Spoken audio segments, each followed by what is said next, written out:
Evan Nolan. It's season 1, episode 23 of our Hall of Fame show, where you and I discuss Hall of Fame related news. And if there's not any Hall of Fame related news, we actually managed to sort of find some. We've got regular segments now. I feel like we have a real show. You talk about dead people. I have an elevator in the fictitious Hall of Fame building. And you've got the good, the bad, and the ugly. And that's pretty much what we've got this week.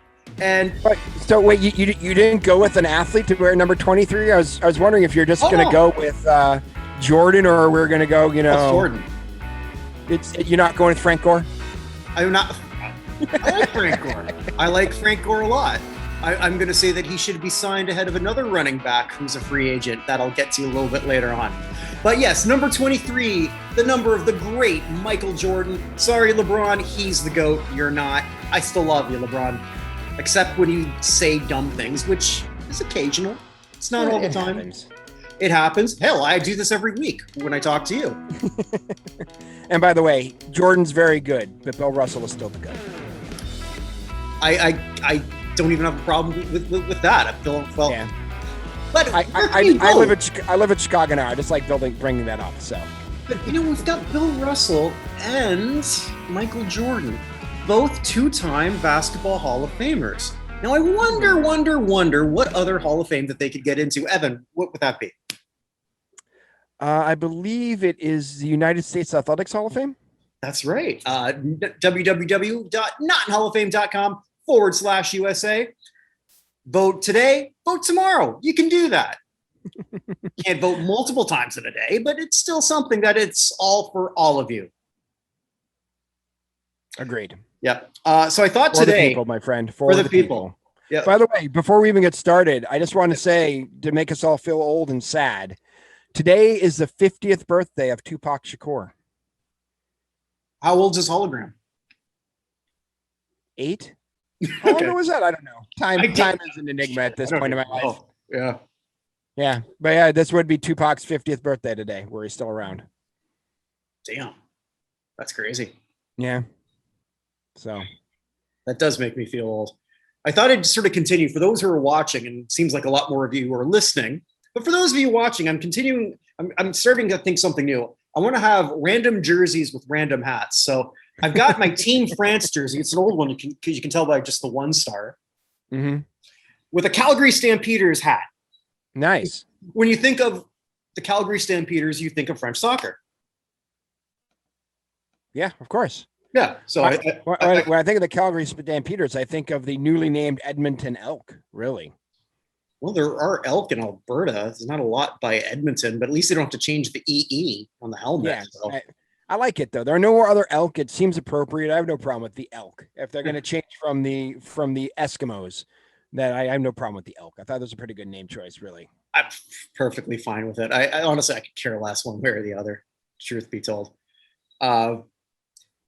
I guess so. Since we don't really have that much Hall of Fame news, we do have our regular segments. So usually I've been starting, so I might as well do that. So for newer viewers and newer watchers, Elevator Up is where I take a look at some people who in the past week are in this great Hall of Fame elevator in this building. And if you get to the top, Debo, because I say that Debo is the one who lets you in, he's going to open up that velvet rope, and then you get to just sort of like march right in, but you got to get up that elevator.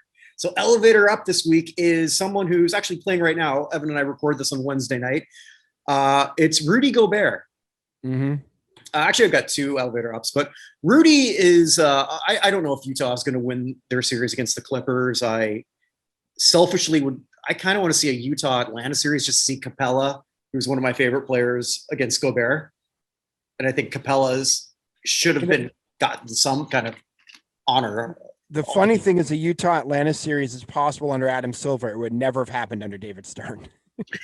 I know where you're going with that too. Still, David Stern is dead, and he's not the worst commissioner in sports.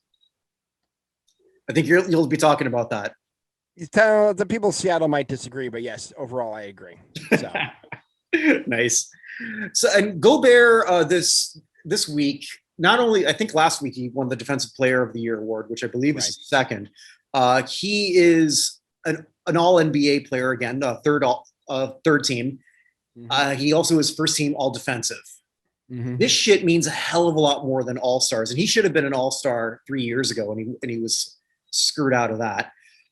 But when people sort of forget about the moments they saw, they look back at the end of year accolades.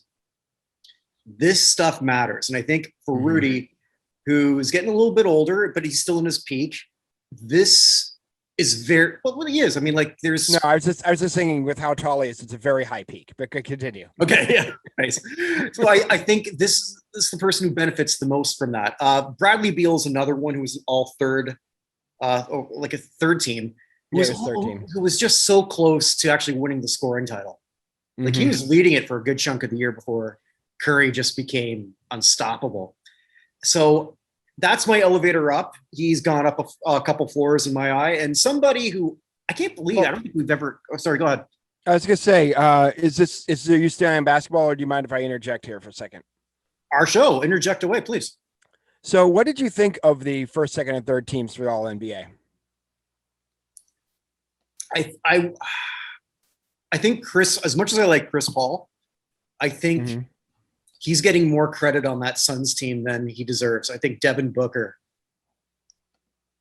should have got on there somehow. Yeah, I mean, there are a few things that are interesting. No Devin Booker over Chris Paul, who was second team, by the way. And I like Chris Paul. This is not a shot at him, and I think what he's done in that locker room is extraordinary. But this is Devin's team. Agreed. Yeah, Devin Booker was one. Again, as a Celtics fan, Jason Tatum not getting in over Paul George. As someone said after Jason Tatum's 50-point game, Jason Tatum is the guy who Paul George wishes he was or thinks he is. Tatum, that's another big one and I'm so glad you brought that one up. But more than that, LeBron James making second team playing 45 games is also kind of nuts. You know what? I don't actually. I have a problem. And I don't have a problem with that only because when he wasn't playing, man, it showed. I'll admit when I get shit wrong, which is a lot. You told me many times when I get it wrong. My wife, I love you both. Both, but differently. He loves us differently. that is true. That is true. But we haven't met, so I don't know what you're capable. No, I'm gonna move on. Sorry. I had a joke, but I'm leaving it alone. Continue. Wow. Okay. When they signed into Anthony Davis, I was going to say Antonio Davis, former Raptor. Jeez. And when they signed, if they signed Antonio Davis, that team would be a lot tougher. Okay. Antonio Davis wasn't even the toughest person in his couple. I was going to say Dale Davis is probably the tougher one, but yeah, I don't know. Anthony Davis is made of fiberglass. So I thought, okay, now this is going to be interesting. For the first time, LeBron's not the best player on his own team. Nope, that wasn't the case. LeBron, as much as a lot of people hate him, you cannot hate the fact that this guy gives everything he's got on that. He wants to win. And there's a lot of players in a lot of sports that don't want it. LeBron James wants it. At age, 35, 36, he's still the best player on that team. And when he wasn't on the court, the Lakers lost a shit ton of games. That's true. They did. Yeah, the Lakers, we have to remember that the Lakers for 6 years before LeBron showed up were completely lost in the wilderness. That team was terrible. Yes. For a very long time. And as much as Lakers fans like to forget that, they're always this dominant team. At the end of Kobe into the post-Kobe era was very, very painful. Well, the tail end of Kobe was awful. Yeah, and if LeBron retired, let's say LeBron retired next year and that ended up being Anthony Davis's team, I don't think they make the playoffs. No. They barely made it as it is this year. And that's someone who I thought, if there was going to be a repeat of the Lakers Kings of, I forget what year that was, but where there was 02, yeah, I think you're right, where there was certainly questionable refereeing. I thought No. that could have very well Not happened. in the NBA. Oh no, of course not. I thought that could Tim, have Tim happened. Donaghy is a rogue official. Yeah. I thought that could have happened in Phoenix. I really did. I thought that was very, very possible. And the ratings also have been garbage. They've been hot garbage this year. Although they've been better in the playoffs. They have been better in the playoffs, but it's been not very good. Mm-hmm. LeBron, who might be part of the reason why, ironically enough, that the ratings are going bad, because I think there's a lot of people who dislike him and where people are thinking he's taking the league in a certain SJW sort of way. Personally, I don't give a shit, as you and I have talked about. I don't care what you say. It's your right to say it. I'll criticize dumb shit you say, but I will defend you to say anything you want, even heinous shit. I will. I won't like it. And like you always say when I say this, there will be consequences for things that are awful. Just think back. Kyrie Irving stomped on the on Lucky in the middle of the Celtics floor and then sprained that same ankle that's kept him out. There are consequences for whatever you do.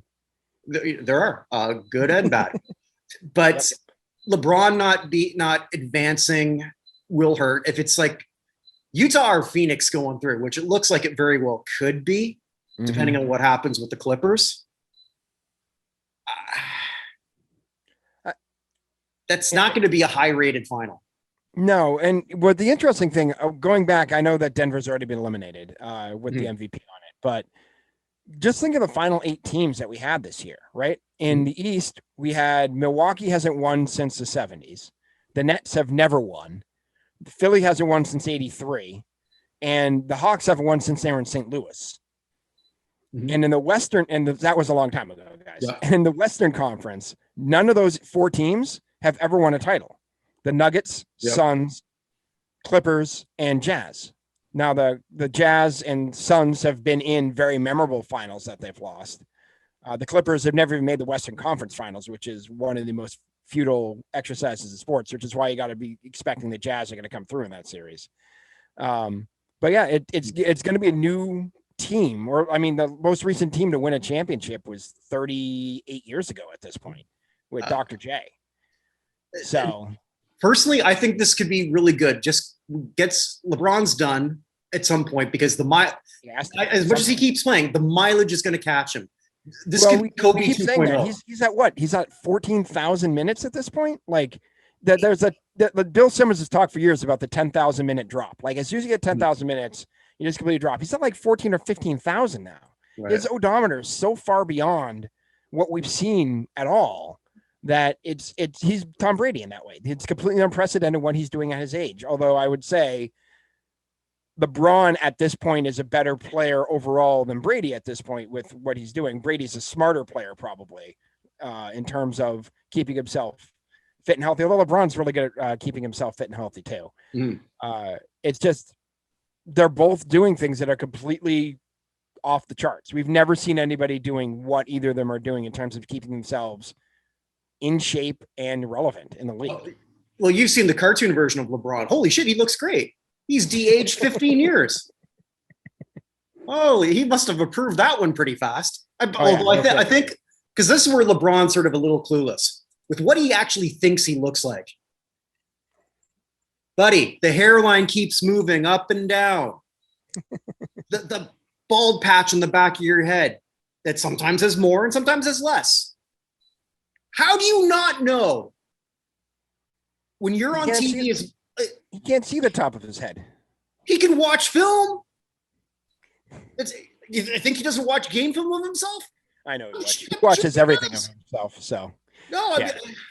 It's like, God damn it! Look, I get the fact that the back of your head looks like Bob Burgers. You know, like from that, it happens. Yeah, it happens. It happens, and you ever notice, like in the NBA and in soccer, those are the 2 sports where we all tend to rag about athletes' hair. Yeah, I guess. I mean, soccer because we can see it. Yeah, I mean that's part of it. You can't really rag about the hair of an NFL player. We can, but I mean, it's not necessarily there in your face.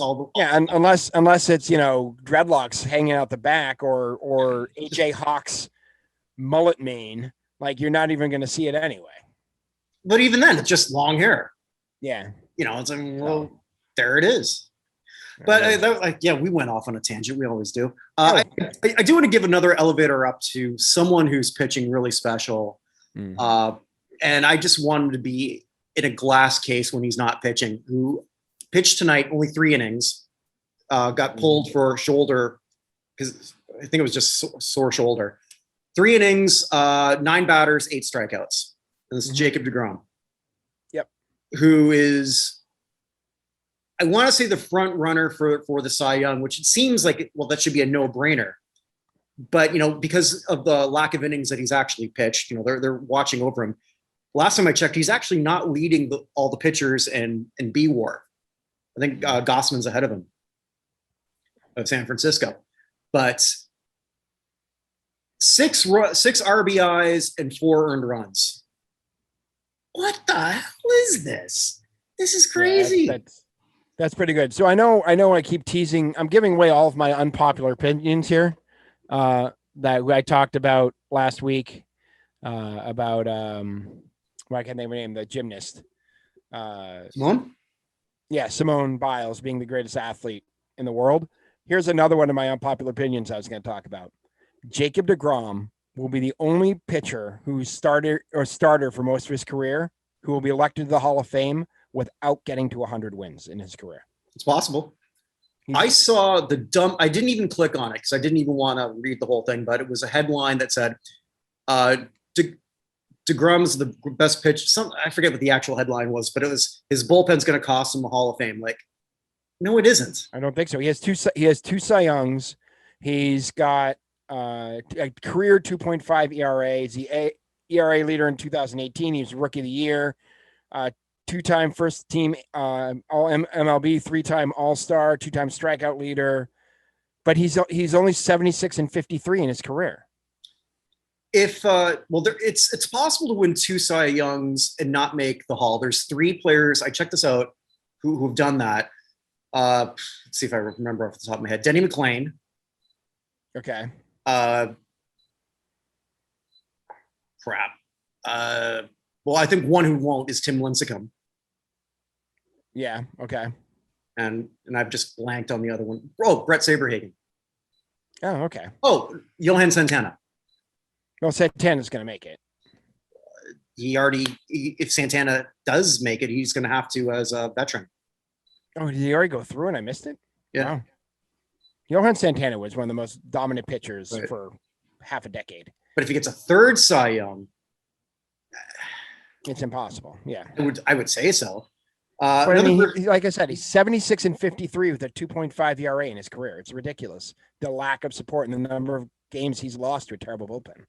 Yeah, and I didn't even want to see who wrote this. I figured it's someone who's still clinging to the point that wins, which is so weird to say, wins don't matter for a pitcher's stat line, but they really don't anymore. They don't. They have no control over it. I think they have limited control over it. We're in an era where nobody's pitching past the 7th. Somebody, I can't remember who was pitching last week, and they got to 104 pitches, and everyone on Twitter was like, is the coach crazy leaving him in at 104? I was like, that was 4 innings for Mark Burley. Like, I mean, it just I'm not saying that back in my day, guys were tougher. The game's completely different. Guys are throwing harder now. Right. And that's something we're going to talk about coming up here in a little bit. Yeah. With my side of things. But DeGrom's ridiculous. Yeah. I was the only other one I thought about mentioning today, but you can't when it's only year 3. Vladimir Guerrero Jr., who holy shit. That series against the Red Sox last week, the Red Sox split that series. I've never been more amazed that the Red Sox have split a series. Our ERA for starters that series is something like 8.5. They hit 12 homers. They set their own franchise record for most homers in a series by the 3rd game of the 4-game series. By game 3, they'd already set the record, and they still had another game to play, and they hit another homer. They lost 2-1, but they did another homer for that one run. Who would you like? Let's say the season just ends right now. Who's your MVP, him or Ohtani in the American League? I still pick Ohtani. No offense. Ohtani?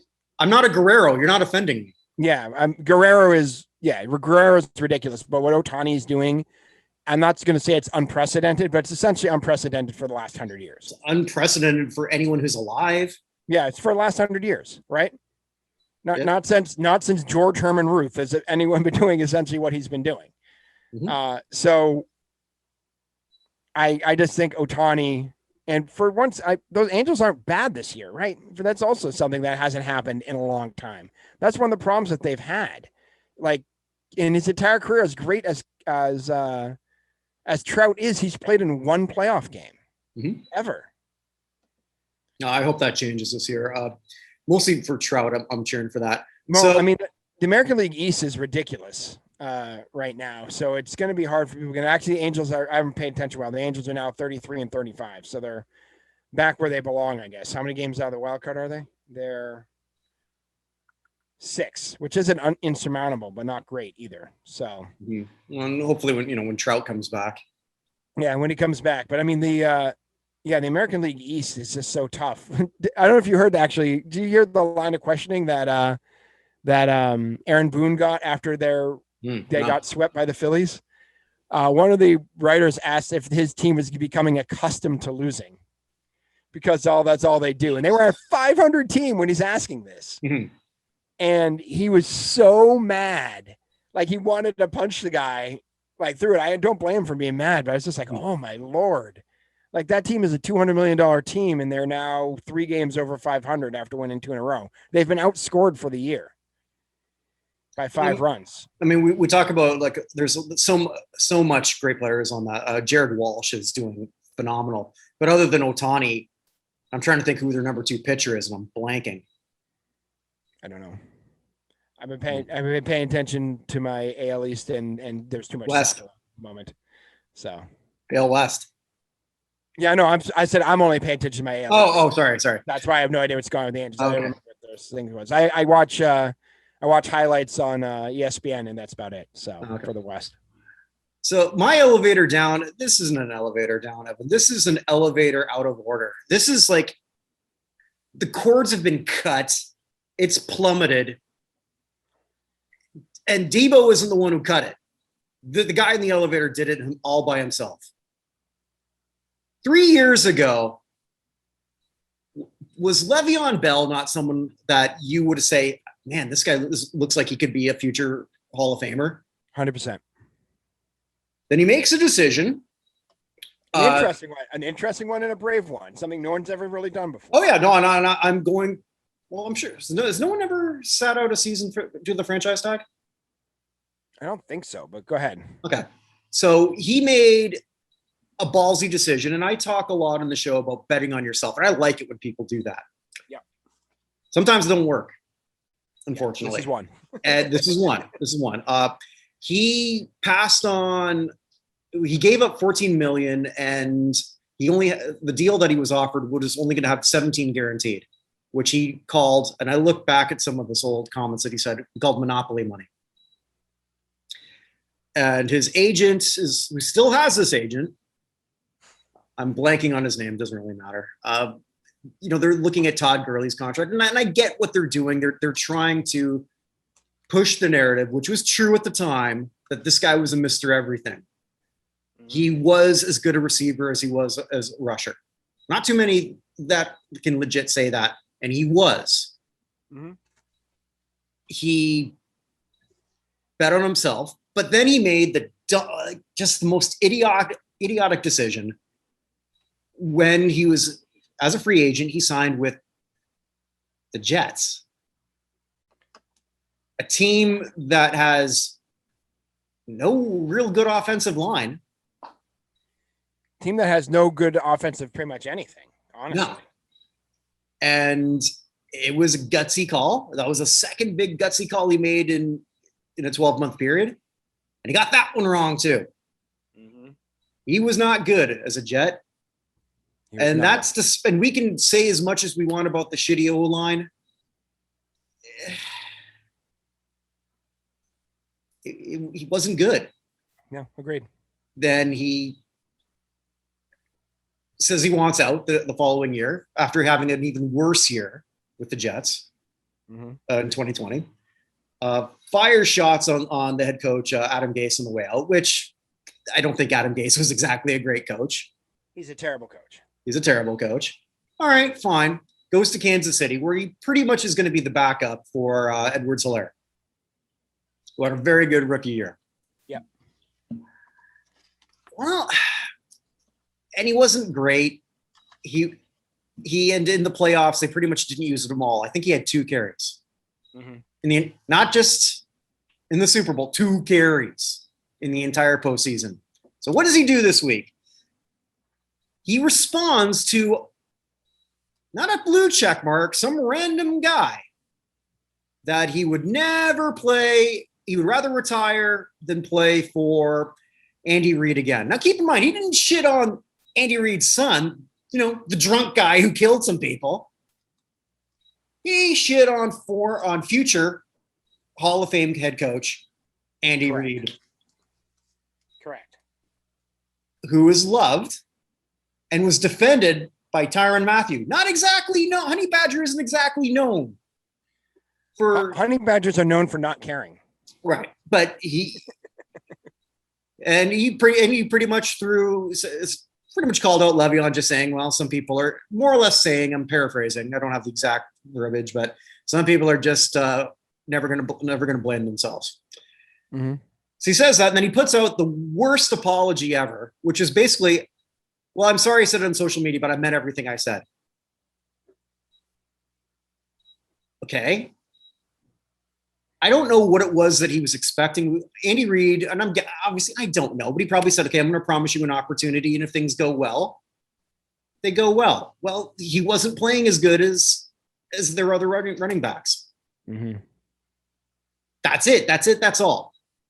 Now you're in a position where, yes, on social media, you're saying, well, watch out what I do in 2021, which will be probably what? Nothing? Where is he even now? I've lost track. Is he anywhere? No, he's a free agent. So he's not going to play for Andy Reid. He may very well be retired. Here's a question for you, Kirk. Yeah. 2 free agent running backs right now. Would you rather have Le'Veon Bell or Frank Gore? Frank Gore. I don't have to think about it. 100%. I'd rather have Frank Gore. At least I know what I'm getting with that man, and he's not going to cause any issues. Absolutely. So at some point, I'm sure you've said this to someone before, and it's not you, it's me. Which and for younger people who might be listening or watching, whenever a guy says that, it's you. We're saying that to try to let you down easy. Right. Actually, women do the same thing. But in this case, Le'Veon, it's you. It is you at this point. And what is he going to be 30? His skills just aren't there anymore. Why would anyone want to really sign him at this point when you could probably get someone better and cheaper, and who's not going to say, hey, this coach sucks because he's not using me? Why? Yeah, I have my 30 rules of life that I talk about a lot, and rule 13 just keeps coming up. Rule 13 is if all your exes are crazy, they only got one thing in common. That's essentially where he is at this point. Now, I don't blame him for the Jets, because the Jets are... I blame him for picking the Jets. Well, I guess I blame him for that. But I remember last year when you were picking, you said that you were going to pick the Bills to win the AL East, and the AFC East. Yep. I said, no, I think it's going to be the Patriots. I said, I'd take the Patriots over the field. I said, well, that's really just the Dolphins, because the Jets aren't a real football franchise. And they're still not. They drafted a kid... They drafted a kid at quarterback who looks like he was rushing the fraternity that Mac Jones was president of. Like, I've never been less optimistic for a quarterback going into a situation than I am for the current Jets quarterback situation. That includes Fields here in Chicago. And I had nothing against Fields. I wanted him on the Patriots, but yeah, you did. Chicago's where quarterbacks go to die. Right. So I hope doesn't have that problem, but like the Jets are just a mess. So I don't blame for that. But the Chiefs are not a mess, and the Steelers are not a mess. So, the Steelers may be a mess this year, but that's the end of a long run, and they need to get rid of Roethlisberger and a whole bunch of other stuff. To be fair, though, when he left the Steelers, he was bad-mouthing Roethlisberger. He never said anything about Tomlin that I could find. Well, that's the other person. And this whole thing, I have to say, between Antonio Brown and Le'Veon Bell, Mike Tomlin's coming out looking like a pretty decent locker room coach. Yeah, and Ben, hey, are you in this bathroom stall, Roethlisberger? Yeah. Well, yeah. And Brady's the one who gets all the hate. I still don't get it. Anyway. Who gets all the hate? Well, Ben? Brady gets all the hate. Oh. And Roethlisberger did what he did. And of course, you know my opinion on Peyton Manning and his HGH usage. So he didn't do it. His wife did it. You told me so. That's what it was. The UPS package said it was shipped to his wife. It's amazing how much his forehead has shrunk since he's left the NFL. Wasn't Clemens' wife on steroids too? Yes. Yeah. So. Yeah, that's my elevator down. When I rejigger one of the sections we have on the site is the 150 active players and their Hall of Fame chances. I don't see how, like, Bell dropped like 20 spots last year. I don't even know that he's going to be on the 150. Maybe I'd have to see where he is on all the lists, but yeah, no, you're right. He in the last 3 years just completely tanked any chance he had. So it's almost like a blueprint as to how to screw up your career and cost yourself, what do you like, $20-30 million? At least that much. But hey, at least he didn't fire his agent. He's loyal there.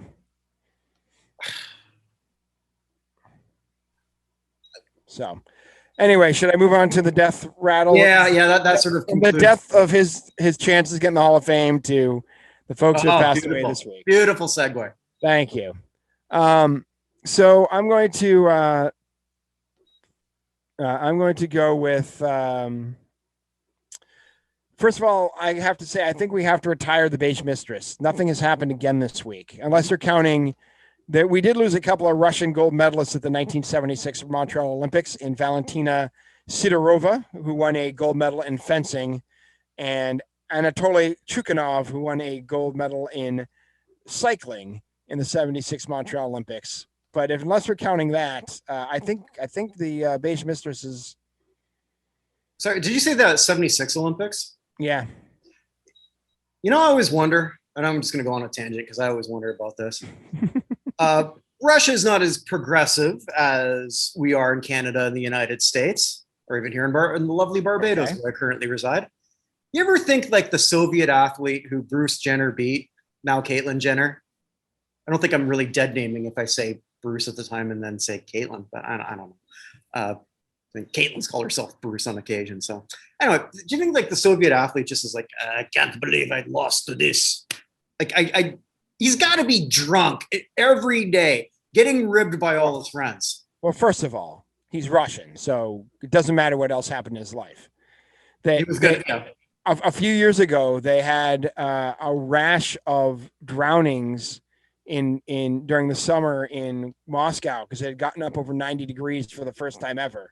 And the reason that people were drowning was there were like 523 people who drowned within like a month. And like 92% of them were drunk at the time. I believe it. So, because most of Russia Moscow doesn't have air conditioning because there's no need for it. So, when I went to Tel Aviv on that one trip, there was representatives from countries, I think like 20 countries. One was a group of Russian travel agents or people in the travel industry. Mm-hmm. They came out of every bus completely loaded. Every time we went somewhere, like that was clearly the party bus. It was, I don't know how hard they were partying. It was just, but yeah, the vodka was powering that bus. But anyway, I figure I'd just throw this in because I know not a lot of people died, which is good. Yeah. Well, yeah, we more than last week. Last week was a record for fewest, but anyway, so we're going to go through a few folks from the world of music. We lost Juan Nelson who was the bassist for, or one of the bassists, the original bassist for the Innocent Criminals, also known as Ben Harper's band. Oh, okay. So Juan Nelson passed away. It doesn't say of what, but he passed away at the age of 62 earlier this week. We also lost David Lewis, who was the keyboardist and composer mostly for Ambrosia. Do you remember Ambrosia? Didn't they have like one like yacht rock hit or something? How much I feel for you, baby. Yeah. So the Ambrosia was around from 75 to like 80. I guess it was 70 to 82, but he was there from 75 to 80 was like the big part for them. But he was their keyboardist, which was a much bigger deal for Ambrosia than probably most bands. But he passed away from brain cancer. I don't actually have an age for him, but he passed away probably somewhere in his 70s. I actually don't have an age for how old he was when he passed earlier this week. He actually passed away last week, but it wasn't reported this week. He should have been last week, but didn't hear it until then. So from the world of boxing, we lost former British welterweight champion Kirkland Lang, most famous for his win over Roberto Duran in 1982. One of the biggest. He turned 70 today. Roberto Duran did, yeah. So Kirkland Lang passed away at the age of 66. But he was one of he was known as the gifted one back in Britain. Although he was 43-12 in his career. But yeah, it was the upset of the year in 1982, according to Ring Magazine, was his defeat of Duran. So, in 82, yeah, that would have been a huge upset. Yeah, massive. So Kirkland Lang was 66. We also lost this week from the world of, I guess we'll go to basketball here. Former Big East Commissioner John Marinato passed away, also at the age of 66. He was there right before everything, 64. He was there right before everything really began to unravel, sort of, for the Big East. So he was commissioner there from July of 2009 to May of 2012. And then shortly thereafter, BC and everybody else kind of left. So Marinato, though, passed away, like I said, at the age of 64. We lost a couple of people from baseball. Art Ditmar, who is a member of the 1958 World Series champion Yankees, passed away at the age of 92. When an announcer, so there's a television commercial in the 1980s, actually. This is the most interesting thing. So the 1980 Budweiser commercial used the radio broadcast of the 1960 World Series, where Mazeroski hit the game-winning home run in Game 7. And the announcer incorrectly said that Ditmar was the person that Mazeroski hit the homer off of. He actually hit it off of Ralph Terry. So Ditmar sued Anheuser-Busch for $500,000. Did he win? Intending that they tarnish his reputation. I don't actually know if he won. I believe it got settled out of court.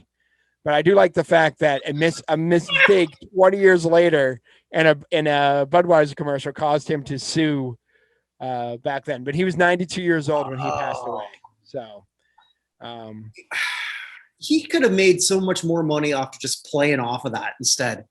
Like after legal fees, like what did he really get? Not very much. Probably I guess not. he got incorrectly identified in a Budweiser commercial. So wow, that guy must have been an asshole. Sorry.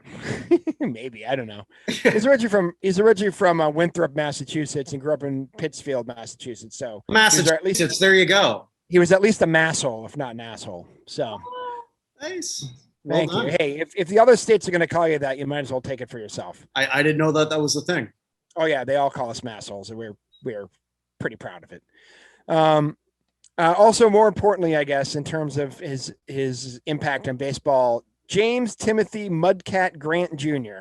Yes. Passed away. Yeah, first starting pitcher in Expos history. Oh, that I actually did not know. I know he was the first black pitcher to win 20 games in the American League in a season. Oh, and really? also the first black pitcher to win a World Series game for the American League. Really? Yep. Oh wow, So back in 1965, when he was with the Twins. that's crazy. You would have thought that would have happened way before that. Yeah. And you're ready for this? He could pitch 2 complete game World Series victories in 65. What's the And also complete hit a name? 3-run home run in game 6. Yeah. His nickname is Mudcat. How do you not? My like nickname that? is Mudcat. I mean, come on. Yeah, but Mudcat, he pitched from 58 to 71 with the Indians, Twins, Dodgers, Expos, Cardinals, Athletics, Pirates, and then the Athletics again. 2-time All-Star in 63 and 65. AL wins leader in 65. And just like one of the just like the interesting and kind of forgotten characters in baseball history, like just legitimately a character. So, And I think you got a couple. Is that it for baseball, or we got another yeah, one? that's it for baseball. I was just reading about the 15 black aces. They say the 15 black pitchers who have won 20 games in a season. That's a good one. Can you name all 15? No. Can I try? Yeah, go ahead. And I gave you one with Grant. So how many of you can you name? Well, Bob Gibson must have. 2. Yep. All right. Sabathia? 3. Santana? Or is this He's not on the list. Okay. This feels like this should be so easy, and it's not. Newcomb? Newcomb is 4. Okay. I guess he would have been the first. Probably. Yeah. Doc Gooden. Doc Gooden's 5. Okay. All right. Can you give me a team? How about a guy whose career was completely destroyed by cocaine? Pirates. So he played in the 80s. Pirates in the 80s. Cocaine. Who was snorting with Dave Parker? Who would that have been? Dun, dun, dun, dun, dun. I feel like this should be so obvious, and I'm blanking on it. I don't know. J.R. Richard. Oh shit! Wait a minute. I thought he was mostly with the Astros. I guess he was. My first baseball card I have of J.R. Richards is him with the Pirates. So okay, that's. I always thought of him as an Astro. Like, oh. Okay. Let's see. Cubs and Red Sox. Well, it's not Lee Smith. No. Okay, we played Cubs and Red Sox. Not Oil Can. No, the Can. Speaking of pitchers who pitched well into their 40s, did you see Bartolo Colon won a game in the Mexican League at the age of 48? He threw out like 7 innings. That's insane. Ridiculous. He just loves his life. You got why not? Just keep doing what you're doing. Yeah. I don't know. I'm blanking on the other. All right, so I'll just go through the rest. We got Vida Blue, Al Downing. The one I was giving you was Fergie Jenkins. Canadian, Jesus Christ. Yeah. Sam Jones, Don Newcomb. We did Don Newcomb. Mike Norris, David Price, Dave Stewart, Dontrell Willis and Earl Wilson. There you go. I'm not even familiar with Earl Wilson at all. I'll click on him. It just seems like somebody who pitched a long time ago. Earl Wilson pitched for the Red Sox from 59 to 66. And Tigers 66 to 70 in the Padres. Remember the 68 Tigers won the World Series and pitched a no-hitter in 62. So how did I not come up with Jenkins? Or Dave Stewart? Yeah, Dave Stewart. Dave Stewart. Anyway, all right. So just finish this up from the world of auto racing and other stuff. We lost Bobby Unser at the age of 87. Fourth most, he was inducted in the Motorsports Hall of Fame in 1994. He had the 4th most wins in IndyCar series at the time, with 35 behind his brother Al, AJ Foyt, and Mario Andretti. That's 3 pretty good people to be behind, I would say. Oh, God, yeah. But again, I like the stories around them. My favorite Bobby Unser story is the time he got arrested. Now, what do you think Bobby Unser was arrested December 20th in 1966? 1996, excuse me. December 20th, 1996 in Colorado. Why was Bobby Unser arrested in Colorado? DUI? No. but it did involve something moving. Driving on a horse? Unlawful operation of a snowmobile within national forest wilderness areas. I don't. What? Okay, well, So you he need a was- license for that or something? He and a friend were snowmobiling near Unser's Ranch in New Mexico, which was up near the border. Okay. And they got lost in a storm and basically the snowmobile was stuck down, so they had to abandon it. And they spent 2 days and 2 nights in sub-zero weather before finding a barn where they were both found. They were both suffering from hypothermia. Unser had vomited blood up and then was convicted of a federal misdemeanor for operating unlawful operation of a snowmobile within a wilderness area. Wow. He was fined $75. He could have spent 6 months in jail and $5,000 in fines, but Unser appealed it all the way to the Supreme Court. I had no idea about that. That is crazy. This for the first time ever, because I'm not a defund the police guy. Now I am. Like, what the? Yeah. What was that? He appealed all the way to the Supreme Court, and Supreme Court didn't bother to take the case. So over a $75 fine. So good on him for that. But he's a member of the International Motor Speedway Hall of Fame, International Motorsports Hall of Fame, National Sprint Car Hall of Fame. I already did Motorsports Hall of Fame of America and the Colorado Sports Hall of Fame. So 9-time front row qualifier for the Indianapolis 500. Love it. So anyway, what else we got? Passed away at the age of 87.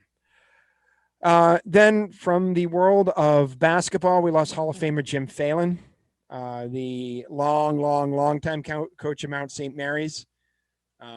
He was the champion of Division II in 1962. He's 14th all time with 830 wins. He's 4th in games coached. 5 Final Fours for Division II, 16 Division II tournament appearances, 2 Division I tournament appearances.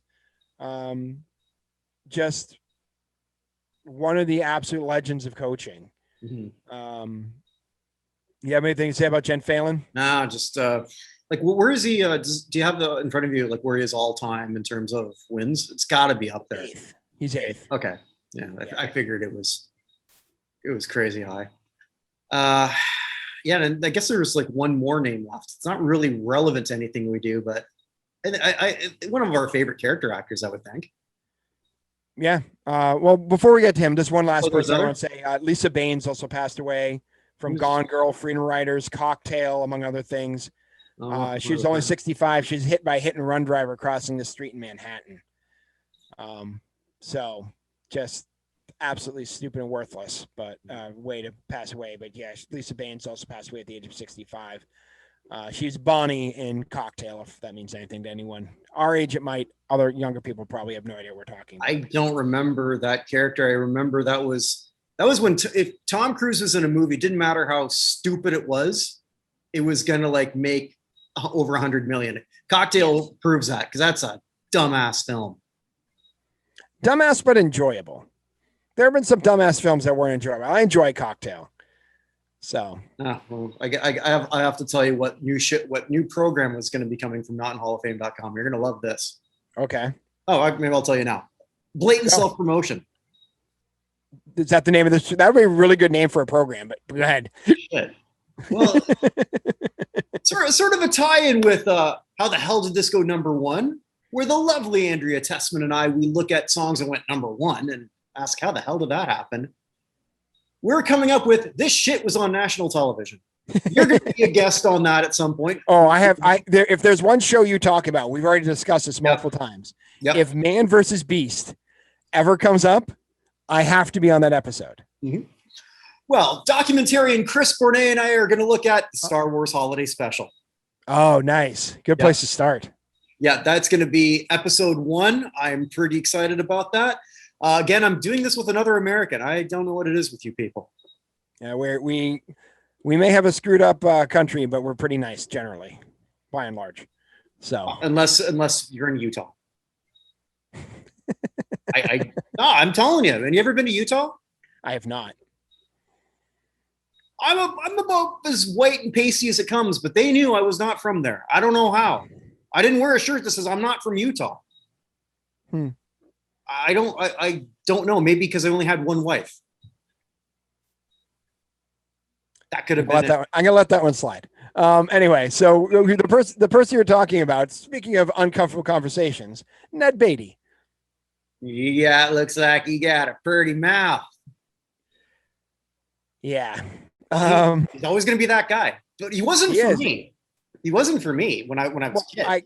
I still think I love Network, and his speech in Network is still one of the greatest absolute things. But you gotta love the fact that was Ned Beatty's film debut, Deliverance. Oh, was it? Okay. It was. And he looked at that script and was like, I'm getting to Hollywood. Ain't no rape. That's okay. For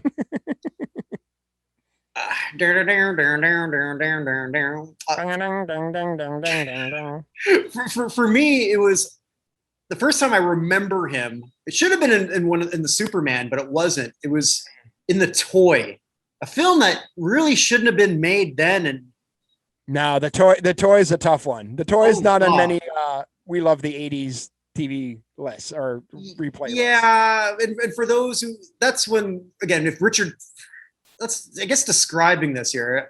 I mean, a rich, snotty kid gets Richard Pryor as his toy. A rich, snotty white kid. I think we should put that in racial context. It was implied. Well, it wasn't implied. It was. That's exactly what he was paid to sort of like. No.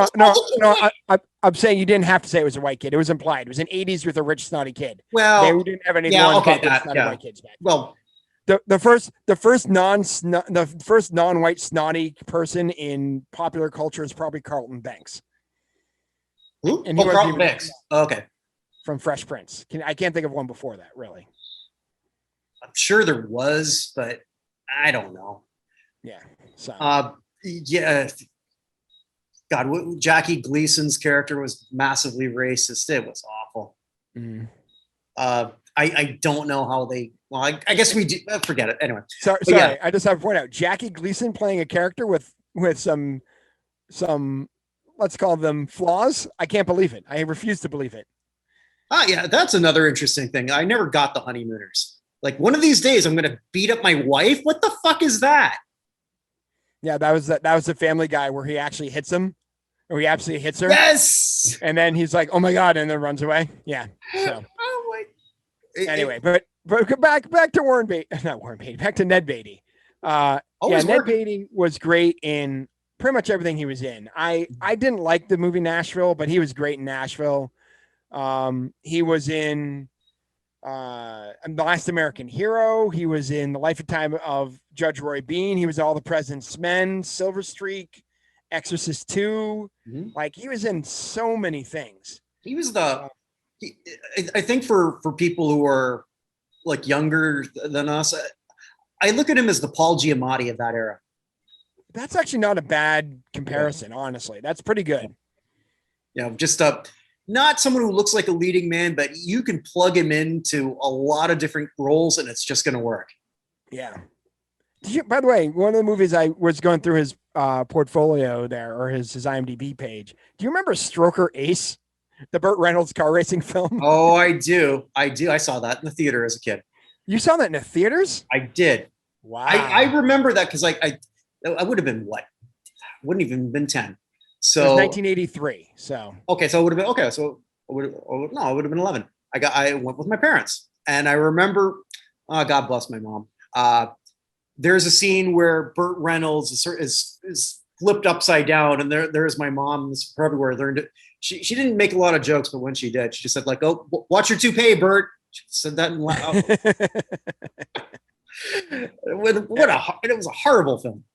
Yeah, not a good film, but it was just one of those ones. He was in he had a lot of interesting roles. I also remember him as a kid. I had to go back and see this. I was like, oh yeah, when I saw it. He was a grandfather in the awesome 1988 film, The Purple People Eater, which was all about the song, which was very topical in 1988.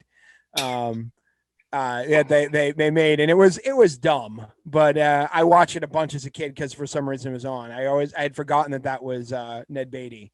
So it's like making a song now. Okay, let's do something topical. Let's talk. All right, I got it. Wooly Bully. Macarena. Yeah, Macarena. Yeah, Wooly Bully. Wooly Bully. Yeah, no, but of course, he was also probably, for our purposes, probably most likely to get into one of our Hall of Fames as Rudy's dad in Rudy. I no, because Rudy existed. He's not nominated. Oh, that's right. But did his Stroker dad Ace, exist? yeah, Stroker Aces never gets hardly any votes. But Yeah, well, for good reason. So anyway, all right. So I guess now we've got but your. he passed away. Yeah, he passed away at the age of 83 in his sleep. So. Mhm. So I guess we have the final section, the Well, good, the bad. Did you have a rant? You usually have a rant. I Did you did. have a rant? Well, no, Yeah. I'm gonna. If you go where I think you're gonna go, I might tie that in with a bit Okay, of that. good. Yeah. All right. So I have to say this week that the good, bad, and ugly is pretty much two sides of a coin. I feel very much like Harvey Dent this week. So I'm going to start with the good. The good, I'm going to go to the French Open. Okay. I know we don't talk a ton of tennis on this show, but the French Open, particularly the men's semifinal between Djokovic and Nadal, was one of the finest tennis matches I have ever seen in my entire life. Both of those guys just absolutely poured it out there. And Nadal went and won his 19th major tournament. But also, I want to give some love to Barbara Krejcikova. Krejcikova. I'm not going to pronounce it correctly. I'm sorry. But she's 25 years old. 9 months ago, she wasn't even the top 100 in women's tennis. And she just won her 12th straight match, won her first major singles title, and then won the doubles title as well, becoming the first person to win the singles and doubles in, I think it was just the French Open. It may have been more than that, but at least the French Open since 2001. So she's doing stuff. She played a lot of tennis this week and played very, very well. It's really cool for her. I also really liked her speech at the end. She talked about the late Yana Novotná and how big an influence she was on her. I'd honestly forgotten that Novotná had passed away. But yeah, it was the whole thing. The whole thing for the French Open was great, except for, of course, the fact they had to go back and talk about Naomi Osaka again on the way out. Okay, like I said, I don't know. Or this is where I don't want to defend them, but I don't know what you do in that situation. Maybe something better than this. I will say that for those, and some people have said, well, if it was Nadal or Djokovic, it would have been different because it was a white guy. How do we know? No one's ever done this. Yeah. I mean, we don't know, but the French Open has a long history of being dicks to Black women. So the French? Come on. The French Open. I'm not saying anything about the French. I did. Despite what I'm wearing, Oh, I haven't shown everyone. I am, of course, wearing the shirt of the greatest team of all time. Guar. So this is the most durable shirt I own. Go ahead. Ask Surya Bonali of how, how much she sort of felt she was getting support from her nation of France. Yeah.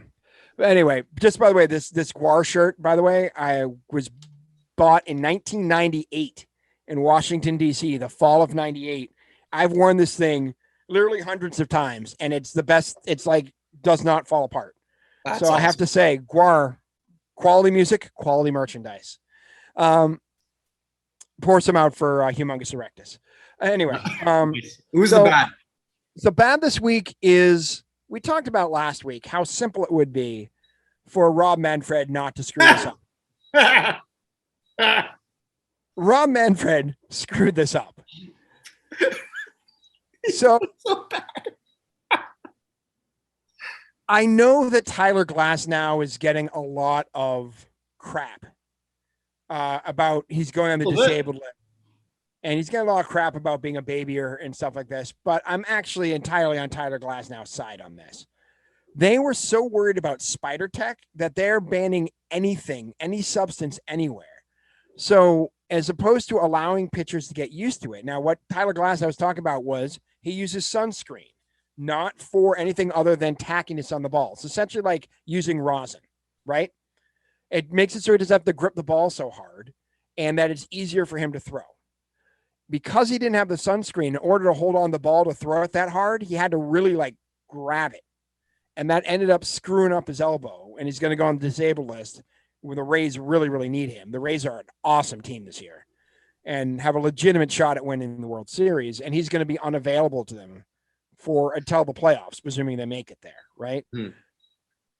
I have like we said, it's very easy for them to enforce the rules, but as Glasnow it wasn't Glasnow point out, it was what's his name for everybody's favorite pitcher. I can't think of his name. Who's Garrett Cole? What? Garrett Cole? No. The guy who hates Garrett Cole. Oh, Bauer.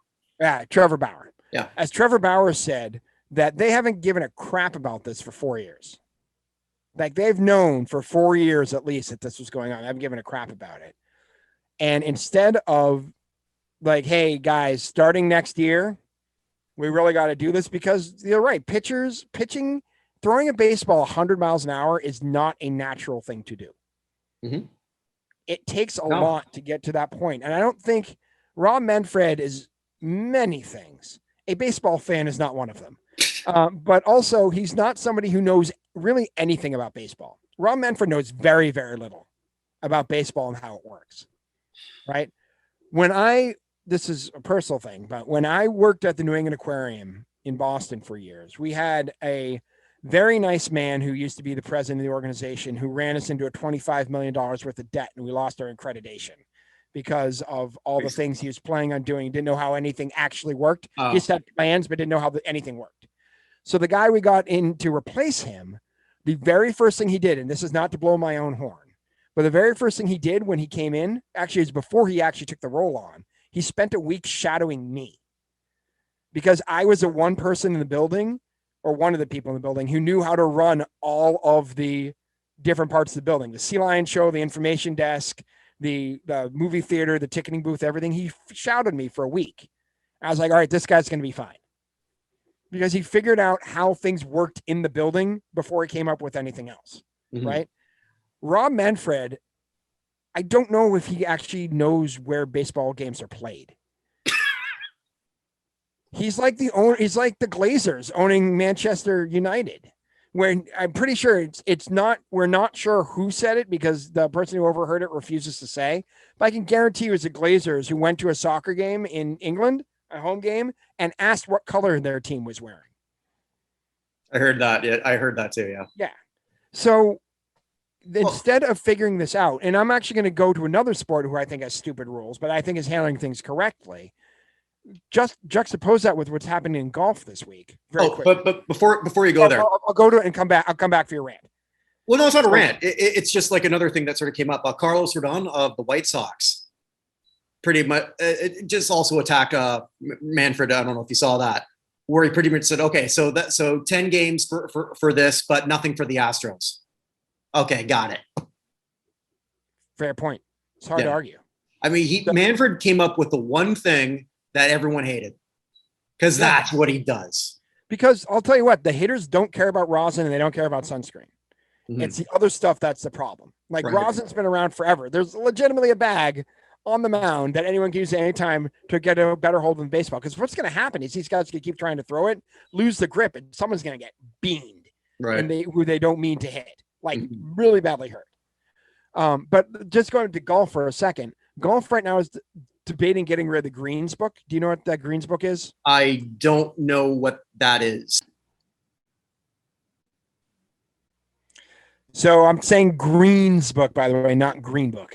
So the Greens book is essentially a book that every caddy carries. Their cheat sheets for all the greens on all of the courses that they're going to play throughout the year. And everyone carries one.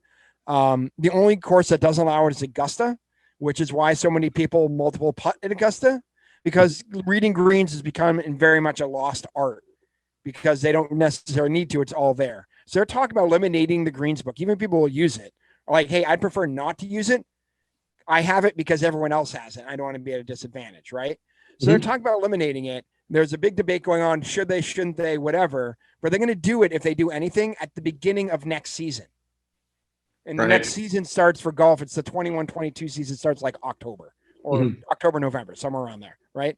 So they're going to do it for next season.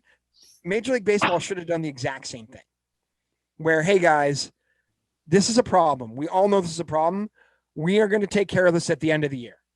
We're going to go through, we're going to have a study, figure out what exactly is going on. If anyone has spider tack, it's banned. We can just say spider tack right now overall is banned. You can't use it. If you get caught with spider tack, you're busted, right? But we're going to have to make a determination as to what else actually should be banned and what shouldn't be. Because when you're changing the rules of the league I know it's not changing rules, enforcing rules are on the book, but the rules you haven't enforced for a while. Right. So if you're now going to enforce these rules midway through, you need to give people time to adjust and not just do it the exact same day. It's so reactionary, but I mean, you knew that whatever he came up with, it was not going to please anybody. And that's what he did. Manfred hates baseball. I will say that for the rest of my time.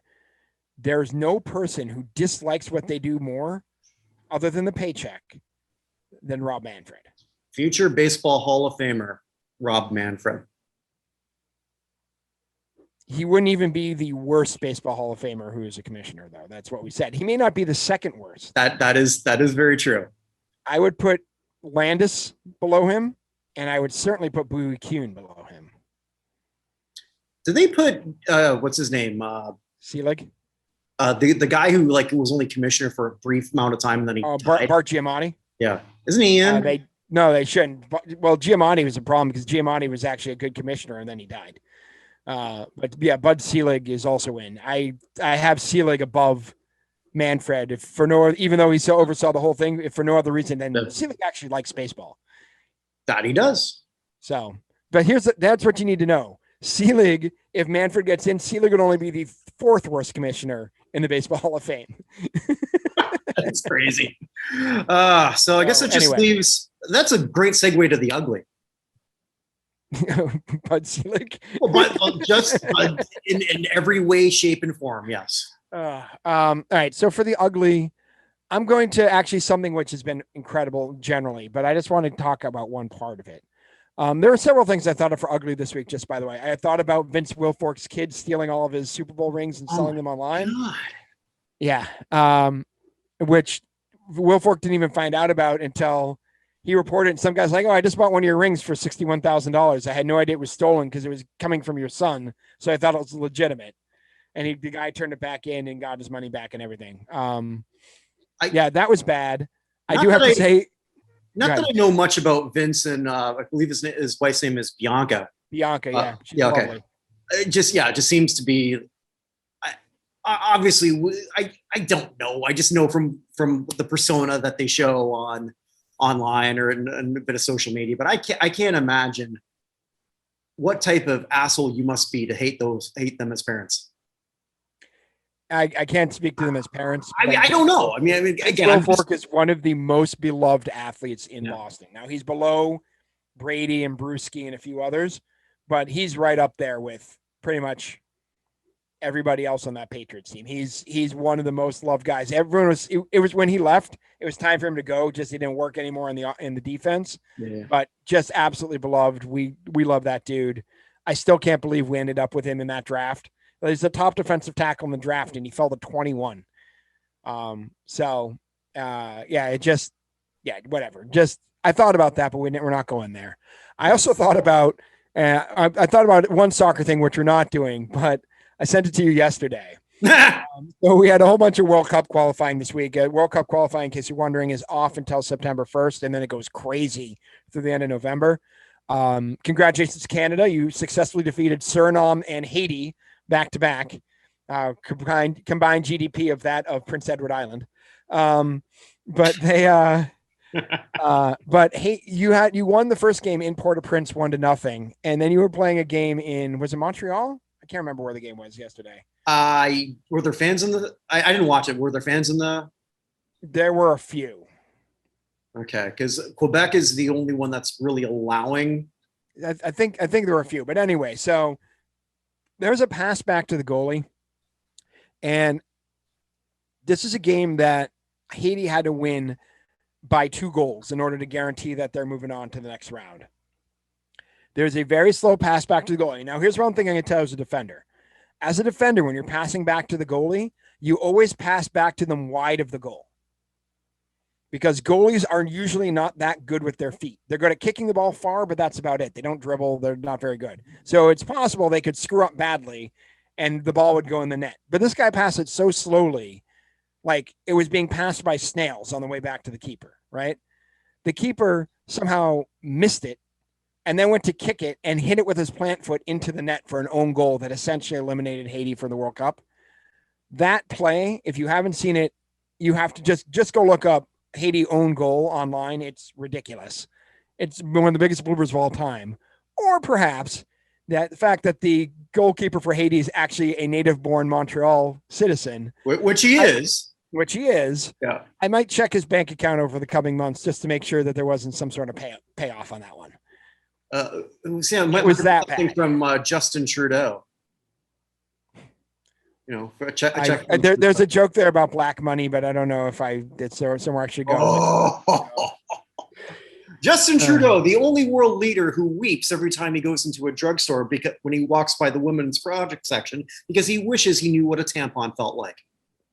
Wow. And no, I do not like. I'm a Trudeau agnostic. Buchner is very, very against. Yes, very much so.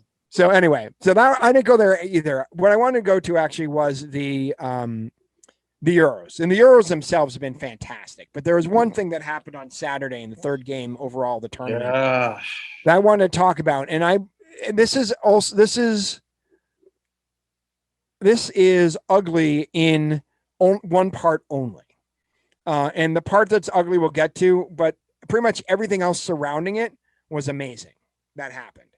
So. For those of you guys who don't follow international soccer, and if you follow our podcast, you probably hear more about soccer from me than pretty much anyone else around, unless you're following soccer media. But I was watching that game. This 3rd game was Finland against Denmark. And right at the end of the first half, Denmark's best player is a guy named Christian Eriksen, plays for Inter Milan, one of the best midfielders in the world, one of the top 10 midfielders in the world, right? Just really, really great player. And towards the end of the first half, and there was no contact within like 3 minutes before this happened. He's coming back towards the sideline on a throw-in. His teammate throws the ball into him. He starts stumbling and falls to the ground face first and is dead on the ground. And this isn't hyperbole. He died. This is not hyperbole. Yeah. They zoomed in on his face, completely glassed out. Like he was gone. Mm-hmm. The first person to notice was number 5 on Finland, whose name I've forgotten right now, who called everyone over, and then everybody else realized what happened. The ugly of this was the fact that immediately I could tell from my TV what was going on. And I was like, oh my God, it wasn't even my good TV. Like I got a real much nicer TV than the one I was watching on. Of course, my kids have a much nicer TV for their video games. So, but I'm watching on the lesser TV and I'm like, oh my God, he's dead. Like, what the hell's going on? And they're like zoomed in on it and don't go away. And then everyone comes out, everyone runs onto the field instead of turning away. Like they turn away when people run onto the field, like they're pitch invaders, right? We actually saw him get defibrillated. Yeah. And I was watching that live also. Actually, my wife, that was the Saturday. So that was right before. It was the second game on Saturday. Yeah. So because she went to work later on. So she watched that and I said like, and like, I could go back to it. And I said like, I think I just saw a death. And I thought for sure he was dead.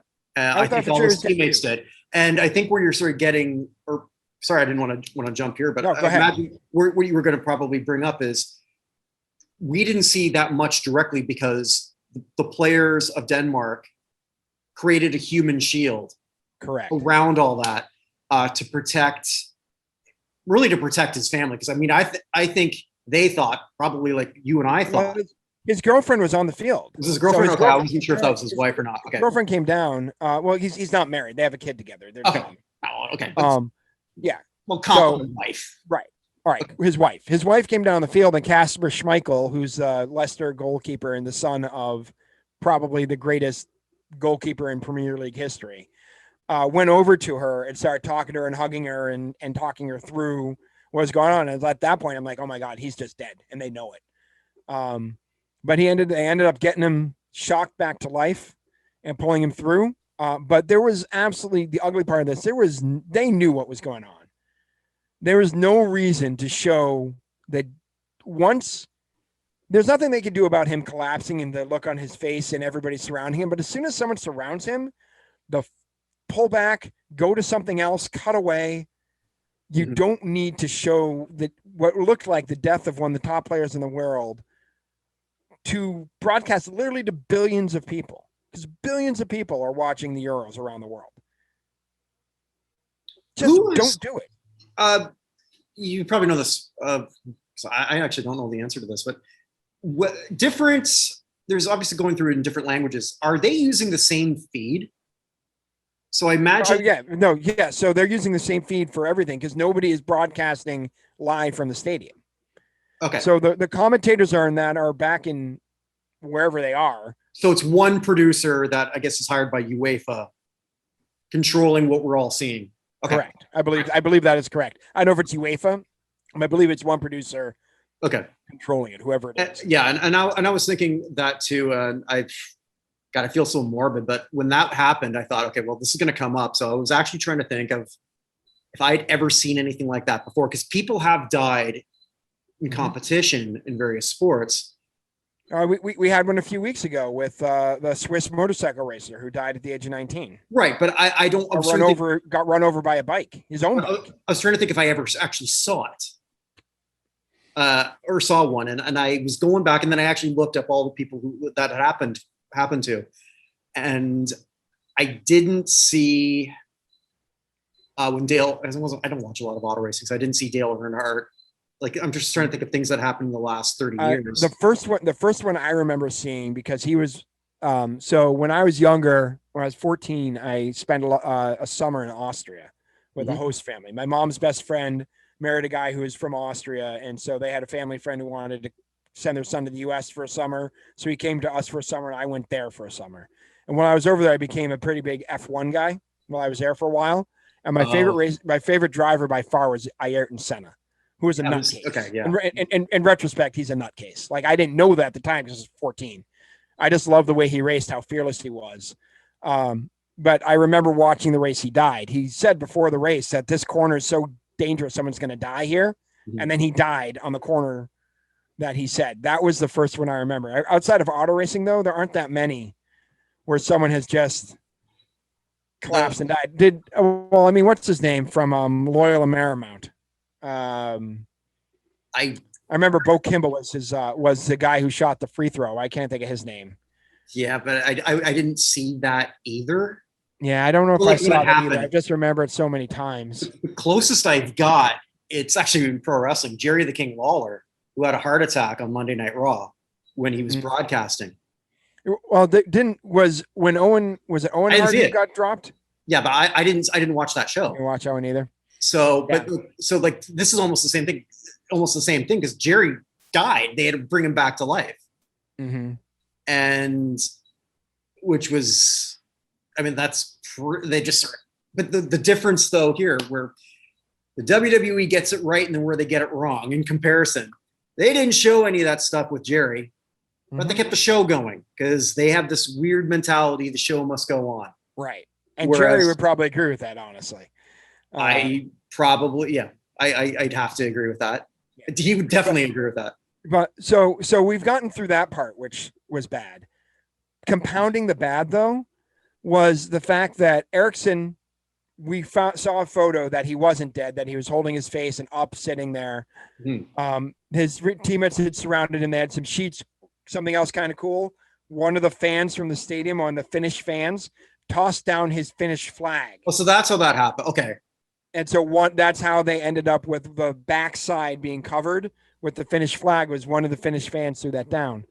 But then we get to asking the team whether or not they wanted to continue or play the next day. And Eriksen's like, yeah, you guys should play, continue, whatever, win-win for the Gipper. They were not emotionally prepared. No.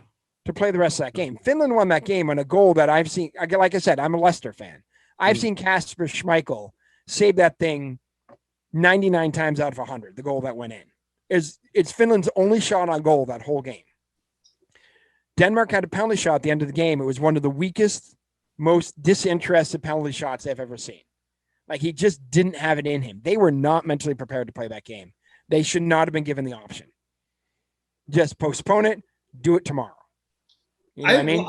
Give him some time to think about it. Okay, so this is where I could be wrong here, but I read that a teammate, and I could be wrong on this, that they were given that option. Right, but you don't give them that option. There should not have been, that shouldn't even been an option given to the players who have just seen their own guy go down. No, but they were given an option: play later, play noon tomorrow. I agree. I understand. My point is that shouldn't have been an option. There need to be adults in the room saying, "Hey guys, we're going to can this for tonight. We'll pick it up tomorrow. Everybody get your heads together." They would have had time to figure out that he was okay, get to terms with everything else. But they literally just seen one of their best friends collapse on the field like 2 hours previously. There's no reason that game should have been played on Saturday, the rest of that game.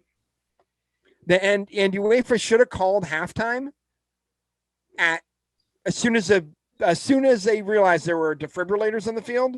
They waited like 8 or 9 minutes before they even took the teams off. That was a weird thing too, watching the clock continue.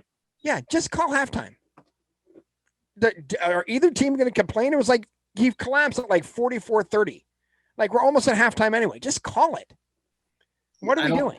I don't think there was anyone watching who was thinking, well, geez, I really hope they finish this game right now. Yeah. Nobody. I will say this. I will say this about both the Finnish and Danish fans. They handle that just about as well as possible, with the Finnish fans chanting Christian and the Danish fans chanting back Eriksen. They did that 3 times as everyone came back out. Like, they handled that pretty much as well as possible. I mean, Finland and Denmark are countries that have a lot in common. They're not exactly natural enemies. We're not talking Russia and Georgia here. We're not talking Serbia and any of the countries who hated Serbia enough that they were like, no, dude, we're out of here. But just how the fans handled it and everything else, I do have to say, after all the bad things I've said, all the bad fan behavior we've had over the past few weeks and months, it was kind of cool to see how well both Denmark and Finland handled it. Although, and I'm going to probably, after that sort of uplifting thing, and I do want to bring this up. Right before the Germany-France game, there was a fan who was a complete idiot who parachuted into the stadium. Yes. Hold on. He wasn't a fan. Fair enough. Yeah, no, he wasn't. But he was also a hypocrite. And here's why I say that, because you're protesting oil. By jumping out of a plane? Yeah, how did that plane work? I don't think you came out in a hot air balloon. He was flying on the power of hopes and dreams, my friend. Yeah, and then he injured people on his way into the stadium. Yeah. Yeah, that's not a fan. I'm not chalking that one up to fans. Fair enough. Okay, definitely fair enough. But I just, when I read that, like, God damn, like, this is how you're protesting by act. Some people are just so stupid. But anyway, the European Cup has been very, very interesting. I will definitely lose the bet that we've made. We'll talk about that more as it. We talk about that quickly. Just so you know, we divided up the teams after the last episode. Yeah. The way we did it was someone picked number 1, and the second person picked 2 and 3, and we alternated back and forth in each group. So I got the first pick in A, mainly because I know he wanted the first pick in Group F. Yeah, you cheated. I cheated. You outsmarted me. Yeah. I just knew you wanted. I knew you wanted Germany. Yeah, but I didn't really want Germany. Well, I mean, I did and I didn't, because I knew if I was going to have to pick in Group F, what I would have to pick, because I can't pick against them. I know I'm wearing a France thing right now, but I'm part Quebecois, and I know the French and the Quebec, they don't like each other, but I see past that. I see French unity. I don't know what the hell I'm going with that. No. You see a happy reunion. So Ah, ça c'est vrai. I was just picking another French overseas territory. Nice. So I I'm ended gonna up with lose Group it. A. I had Italy. You picked Turkey and Switzerland. I got Wales. Well, Group B, you picked Turkey on Swiss. I mean, it seemed to make Turkey sense. and Swiss. Makes sense. You say what you think wrong about Switzerland. Their flag's a big plus. Nice. Yeah, that's you want it worse. You want a worse joke about being over there? Please. You know, the Swedes put barcodes on all their battleships, so when they come back to port, they can Scandinavian. Yeah. I saw that online today. I don't remember who I stole that from, but that was very good. I groaned out loud. It was so good. Anyway, so Group B, you picked Belgium. Yep. I got Russia and Denmark, and then you got Finland. That's not so bad for you. No, actually, that could be pretty good for me. Group C, I took the Netherlands. You got Ukraine and Austria, and I got North Macedonia. I have to say, Austria, worst uniforms, very good, played much better than I anticipated. Their uniforms were hideous, though. They're like black on top and somehow highlighter, but still seafoam blue pants. I don't know how any of that has anything to do with Austria, but whatever. Speaking of which, though, by the way, I don't know if you saw the new alternate uniforms, the U.S. national team. Nope. They look like a bad eye test. I don't know what Nike was doing. They're hideous. I hate them. So, and I think that's not going to be good for our World Cup qualifying. Group D, you took England. I took Croatia and Czechia, and you got Scotland or Czech Republic, depending on. They're officially under Czech Republic in this, although they've changed their name to Czechia. Group E, I took Spain. You got Poland and Sweden, and I took Slovakia. And Group F, you got Germany. I got Portugal and France, and you took Hungary. Yeah, I'm screwed. I don't know if you're that screwed. Wait, who's got Wales? You got Wales. I have Wales. Yeah, you didn't pick Wales. I should have picked Wales. Yeah. They're doing great. So we'll see what happens. We didn't really make any defined thing here other than, I guess, whoever wins. But it would have been fun to do like overall points, overall goals, goal differential, cards. We would have had to think about this too much. I'm just already going to cede that I'm probably going to owe that fourth beer. But well, I mean, all we're doing is that whoever wins, right? Yeah. You got Belgium. Belgium's the #1 team in the world. Yeah. You got Belgium, Germany.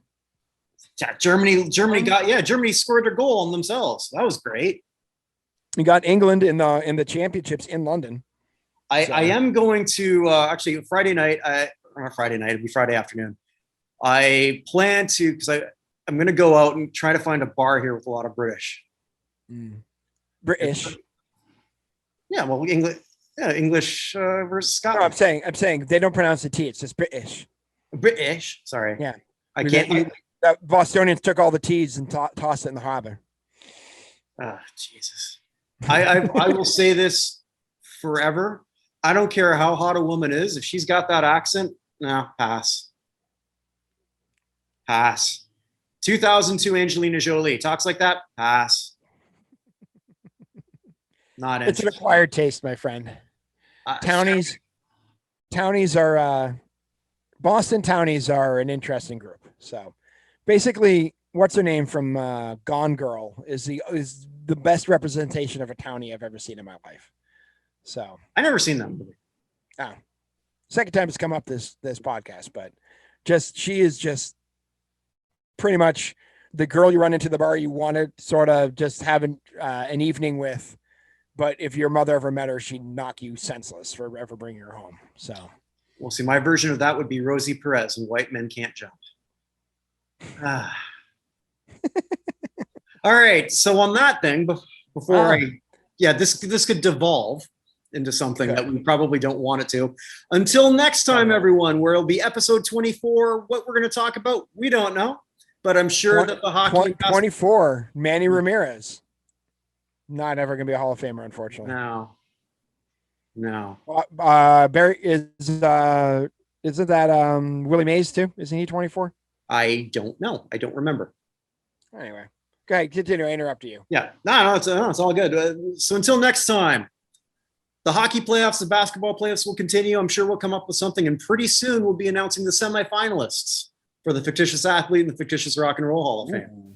That's going to be coming up maybe next week or the week after. Haven't decided yet, but probably pretty soon. Stay safe, everybody, and I should come up with a better close. I don't have a good close. You have a good close? I could be nice. I'll go Abbott and Costello. May all of you live as long as you want, and none of you want as long as you live. Love That was it. a pretty good one. Love it. So all right, we'll be meaner next week. This is a good week to be nice. Yeah, I'm good at openings, bad at closings. There's a joke there. I just don't know what it is. Stay safe, everybody. Bye, guys.